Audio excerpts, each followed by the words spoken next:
ஒரு பைத்தியக்காரன் மீது கருணை கொண்ட சீடன் அவனை தனது குருவிடம் அழைத்து சென்றான். குரு சொன்னார், அவனை அப்படி ஓரமாக மூலையில் உட்கார விடுங்கள்.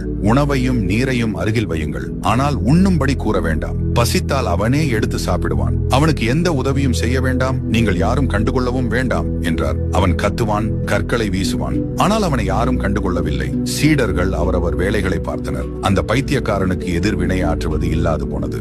நாட்கள் நகர்ந்தன. ஒரு நாள் அமைதியாக குரு முன் வந்த பைத்தியக்காரன், எனக்கும் தியானம் சொல்லி தருவீர்களா என்றான். இது இன்றும் திபெத்திய புத்த மடாலயங்களில் நடக்கும் சிகிச்சை முறை.